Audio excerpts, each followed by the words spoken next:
নমস্কার, আমি সৌগতা আর আপনাদেরকে স্বাগত জানাই হ্যাপি বং এক্সপ্লোরার্সের আরও একটি নতুন বেড়ানোর গল্পে। তো আজকে হচ্ছে রবিবার আর ভীষণ গরম পড়েছে কলকাতায়। আর এই গরম থেকে মুক্তি পেতে হঠাৎ মনে হলো যে আজকে বিকেলবেলা একটু গঙ্গার ধারের হাওয়া খেয়ে আসি। তো ওই গঙ্গার ধারের উদ্দেশ্যে আমরা এখন রওনা দিয়ে দিয়েছি। যাব হচ্ছে মিলেনিয়াম পার্কে। আর গঙ্গার ধারে পৌঁছে দেখি অসম্ভব সুন্দর হাওয়া দিচ্ছে। যদিও আবহাওয়া দপ্তর থেকে একটা অ্যালার্ট আছে ঝড় বৃষ্টি হওয়ার, কিন্তু তবুও এই এত সুন্দর হাওয়াকে আরো বেটার ওয়েতে এক্সপিরিয়েন্স করার লোভটা আমরা সামলাতে পারলাম না। তাই ডিসাইড করলাম যে এখান থেকে যে গভর্নমেন্টের ক্রুজটা ছাড়ে সেটাই যাব।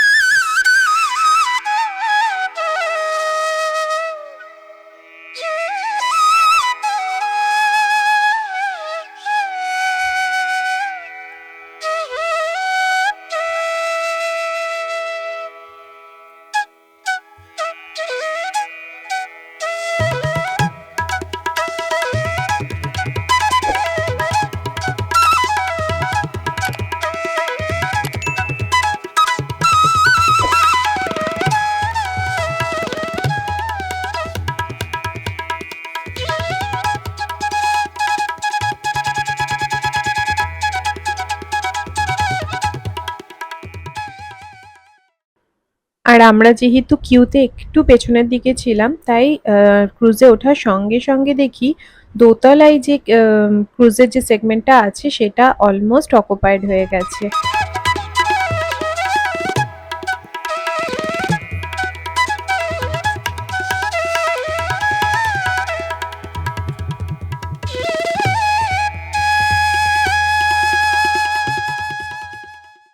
আর ওই যে দূরে যা দেখছেন আরো একটি ক্রুজ, ওটাও কিন্তু সেম সার্ভিসে দিয়ে থাকে, বাট ওটা আই গেস একটু costly compare to this one. আর খুব স্বাভাবিক, এটা তো গভর্নমেন্টের, এটা তো অ্যাফোর্ডেবল হবেই।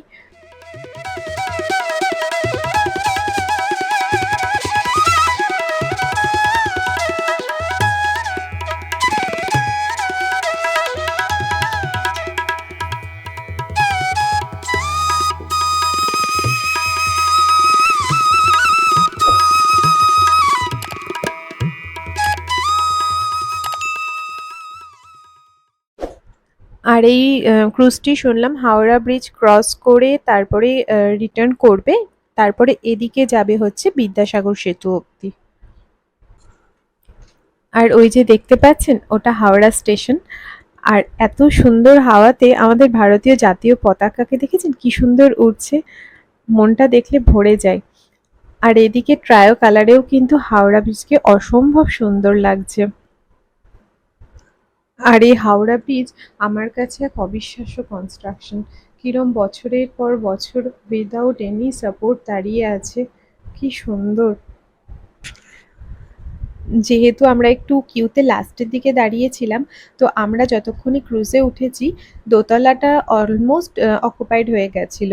যেহেতু ওখানে গান বাজনা হয়, অন্যরকম একটা পরিবেশ থাকে, তো জেনারেলি লোকে ওপরটায় বেশি প্রেফার করে দোতলার প্ল্যাটফর্মটায় থাকার জন্য।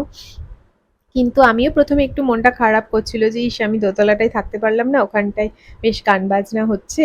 কিন্তু যখন আমি নিচে খানিকক্ষণ এই জায়গাটায় থাকার পরে এত সুন্দর হাওয়া দিচ্ছে, জলটা উথাল পাথাল করছে। যেহেতু ওই যে বললাম একটা ঝড় বৃষ্টির সম্ভাবনা আছে, তো ফলে হাওয়া ভীষণ জোরে দিচ্ছে, তো জলটাও বেশ উথাল পাথাল করছে। আর এই পরিবেশটা আরো অনেক বেশি সুন্দর লাগছে এই জায়গাটায়, আর ভীষণ খোলামেলা তো এই জায়গাটা, তো আরো অনেক বেশি সুন্দর লাগছে।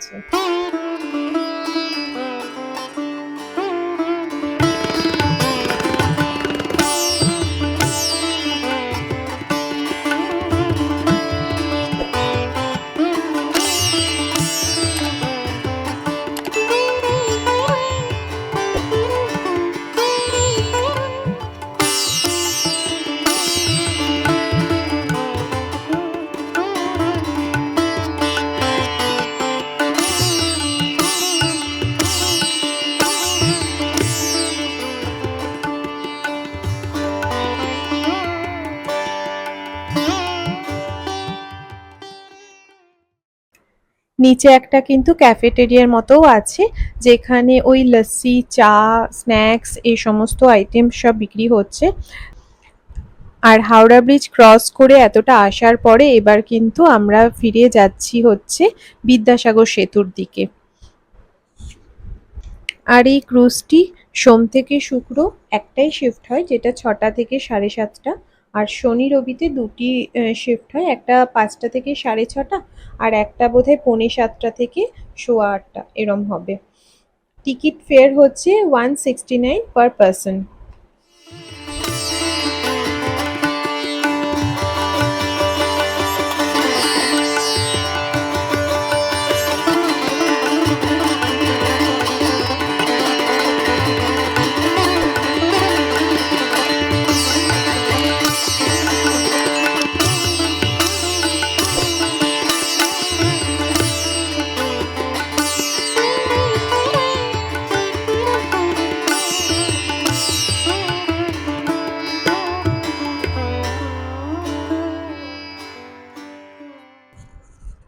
আর ইনি হচ্ছেন আজকে আমাদের এই ক্রুজের সারথি।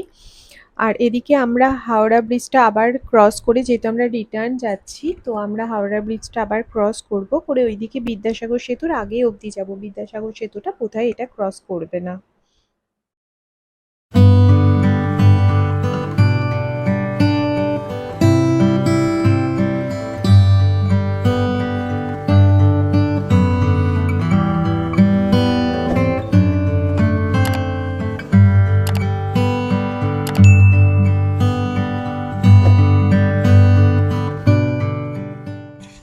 ওই যে বললাম না, ঝড় বৃষ্টি হওয়ার সম্ভাবনা আছে বলে অসম্ভব সুন্দর একটা হাওয়া দিচ্ছে।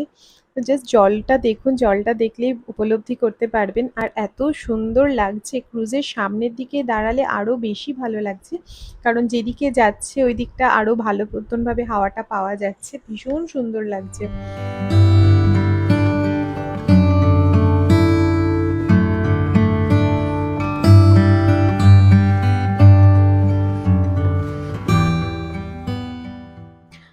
আর ওই যে দূরে দেখছেন ওই লাইট দেওয়া বিল্ডিংটা, ওটা কিন্তু একটা ফ্লোটেল। আমরা যখন মিলেনিয়াম পার্কে ঢুকেই গঙ্গার ধারে দাঁড়িয়েছিলাম, তখন জাস্ট দেখছিলাম যে এখানে প্রচুর লোকজন আসে কিন্তু। আর আরো একটা সুন্দর জিনিস দেখলাম, যেটা হচ্ছে গঙ্গায় মানে ছোট্ট একটা নৌকা করেও কিন্তু ট্রিপ করায়। জাস্ট একটা কাপল ট্রিপ করছিল, বেশ ভালো লাগছিল দেখতে। ওটাও কিন্তু একটা অন্যরকম অনুভূতি, একটা অন্যরকম এক্সপিরিয়েন্স।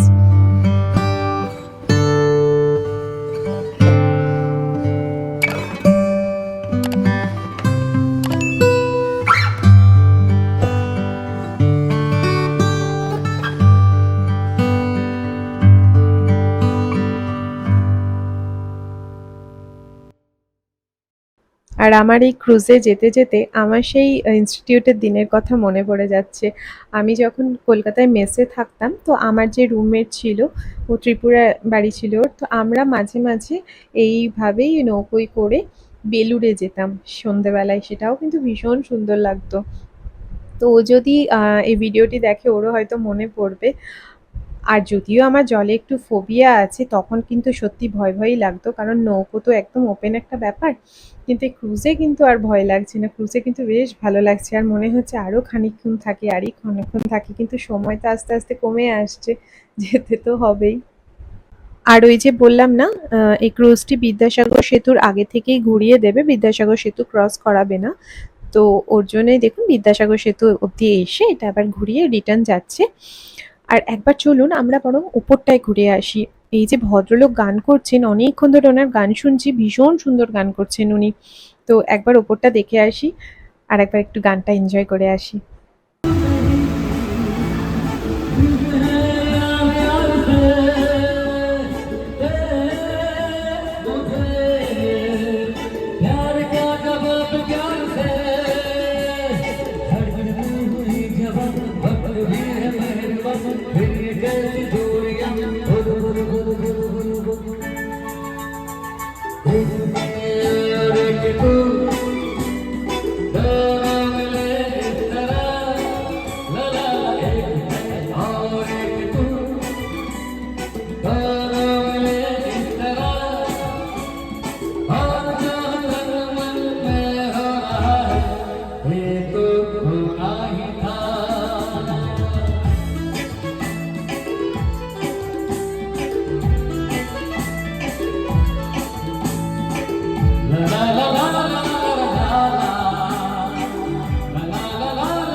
আর আমাদের ঘোরা কমপ্লিট। ওই যে আমরা চলে আসছি এবার দেখুন পাড়ের দিকে। ক্রুজ থেকে নেমে একটু চা খেয়ে আমাদের এবার বাড়ি ফেরার পালা। অসম্ভব সুন্দর একটি সন্ধে কাটালাম এবং অসম্ভব সুন্দর একটি এক্সপিরিয়েন্সও হলো। তো আমার এই বেড়ানোর গল্পটা আমি এখানেই স্থগিত করছি। আমার এই ব্লগটি যদি ভালো লেগে থাকে আমার চ্যানেলটি সাবস্ক্রাইব করে নেবেন এবং আমার ফেসবুক পেজটি লাইক করে নেবেন।